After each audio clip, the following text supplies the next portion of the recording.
pessoal! Oi!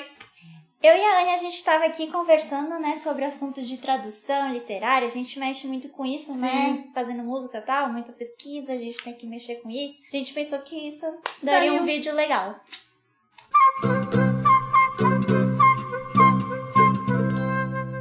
Esse assunto de tradução também cabe muito na literatura e na música, porque a gente lida com texto o tempo todo. Eu faço canto, ela faz musicologia, canta também, toca. Às vezes o compositor fez uma peça instrumental, mas tinha um texto baseado naquela peça. Então, como que a gente traduz? A gente traduz isso pro público? A gente deixa ele perceber sozinho? Se a gente vai traduzir pro público, a gente vai explicar o contexto? A gente vai mudar o poema? A gente vai dizer o poema no original? O que a gente vai fazer da vida?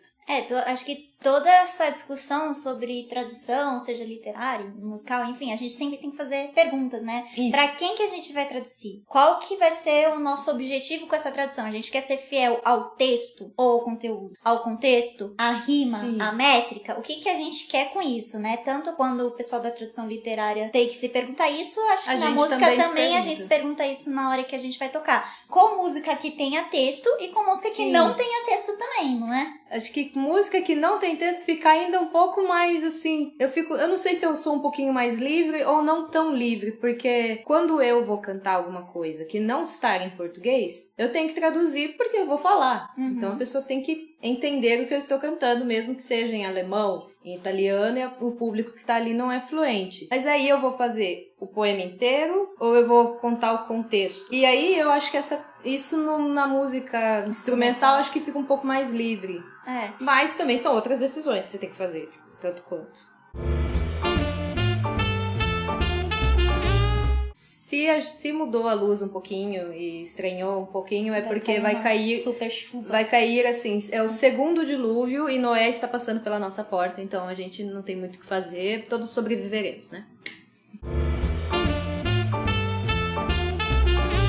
E assim, por exemplo, se a gente vai traduzir um livro, ou seja lá o que for, mesmo a gente tendo um certo conhecimento da língua, mesmo a gente sendo fluente da língua, a gente não é nativo. Então, eu, como público do Brasil, às vezes não entenda tanto uma obra literária quanto o texto de origem daquelas pessoas que são nativas daquele texto de origem. E acho que com a música é a mesma coisa, porque se, sei lá, eu tô lá no palco, eu tenho que tocar uma música lá do século XVI. O que eu faço pro público de hoje? O que eu faço pra mim como intérprete, né? Como é que eu entendo aquela música? É tão longe de mim. Então, você nunca vai conseguir ouvir aquela música pra dizer, é assim que se faz. Não, a gente deduz que talvez seja assim que se faz. Exatamente, assim, através de tratados, de muito estudo musicológico, porque...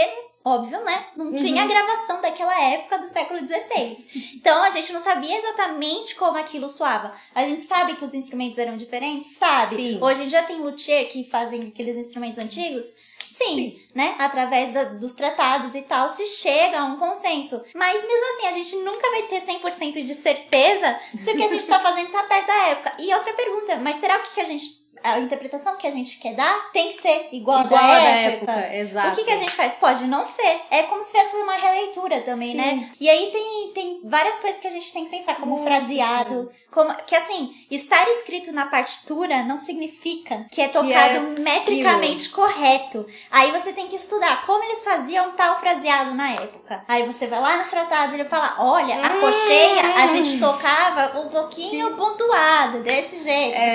E aí você vai chegando a sua interpretação, né? E o seu instrumento foi feito para não fazer exatamente aquilo que estava escrito. Exatamente. Diferente do canto, isso eu devo admitir, que no canto a gente tem uma liberdade bem maior. Às vezes, claro que sim, às vezes o que a gente tem que trabalhar é cor da voz. Mas aí é eu dentro de mim. É muito mais simples do que você catar um arco barroco e um arco romântico e falar, e agora, qual que eu uso? Tem isso, eu ainda pensei em outra coisa, né? Que hoje em dia a gente vive um mundo digital, a gente tem o quê? CD, MP3, né? Mas... Cara, às vezes eles gravam músicas, hoje em dia, né, intérpretes gravam músicas que foram feitas para serem cantadas ou tocadas... Uma vez. Uma vez, ou assim, na igreja, por exemplo, que nem Giovanni Gabriele, que são múltiplos coros e ele trabalha com o ambiente, né? Sim. E aí, aquele ambiente, quando gravado, vai ser comprimido num CD, num MP3. Nossa. E pra quem tá ouvindo... Não é uma igreja. Não vai ser a mesma coisa. Então, só o fato de ter comprimido aquilo aquilo num CD ou num MP3, já é uma tradução, né? Já mudou, já não ficou igual, né? Você já tá trazendo pro seu mundo atual. E acho que uma outra coisa, assim, quando um livro é muito diferente de você, né? Da sua época, tipo os livros clássicos, o que você tem no livro? Texto de apoio, nota de rodapé. E na música, quando, né? Eu quero muito fazer que nem era. Aí o que eu faço? Não sei, né? Vai no concerto, posso falar com o público, posso conversar? Sim. Posso tentar avisar como eles pensavam na época, né? Como é que eu vou atingir aquele público? Né? No meu caso, mas aí, lembrando que assim, cantor tem essa liberdade, algumas pessoas não aceitam, mas como você já está cantando, você já tá usando a sua voz, a gente tem uma liberdade de conversar. Então a gente conversa antes, a gente situa a pessoa no contexto ali. Eu queria até dar um exemplo. Cadê meu exemplo? São poemas do Maurice Carême. Então, assim, é uma língua diferente, é uma época diferente, é tudo diferente do Brasil. Aí tem uma frase do poema que ele diz aqui, que é uma mãe cantando para uma criança e pedindo vem sono, vem. E ela faz assim, sua areia e seus sonhos sábios. Sua areia.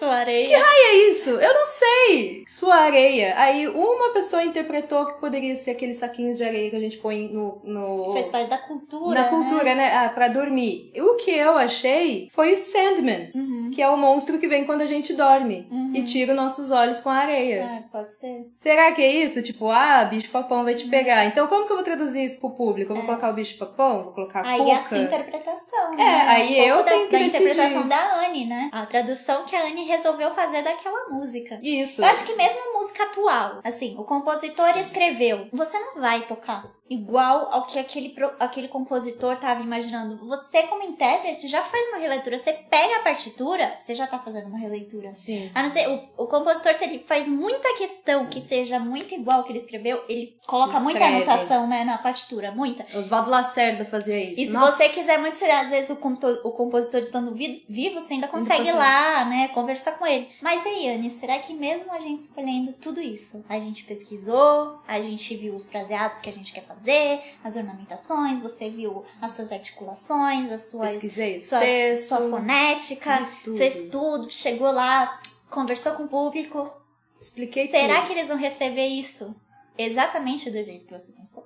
Não Depende da convivência daquele público, de como ele recebe a informação. Porque assim, ao mesmo que você faça toda a pesquisa, você fez tudo que você tinha que fazer, você está pronto, você está confiante, tudo mais, ainda tem a história da pessoa que está te ouvindo. Mas então, ela não deixa de receber aquilo de não alguma forma, né? Exato, não é porque você fez todo esse trabalho e a pessoa está não tá preparada para ouvir aquela música, ou não tá num dia bom, ou não entendeu direito o que você falou. Não é por isso que a experiência dela vai ser prejudicada, não é por isso que seu trabalho não valeu de nada. Se você gostou desse assunto, tem outras visões, escreve aí no comentário, vamos discutir aí papo embaixo. Com a gente. Me fala aí o que vocês gostam quando vocês vão num concerto, quando vocês vão ouvir uma música, né? Vocês gostam que explique? Vocês não gostam que explique? Vocês preferem receber o panfletinho com o texto integral? O que é pra vocês? É isso, né? É isso. Vocês gostaram? Clique aí em curtir. Por favor. Siga a gente no Instagram, né? Segue no Instagram, segue no Spotify. Clica no sininho aqui pra receber notificação. Beijo. Curte, por favor, o vídeo, porque isso ajuda muito a divulgar o canal. Por favor. E beijo pra vocês. Tchau. Até o próximo concerto.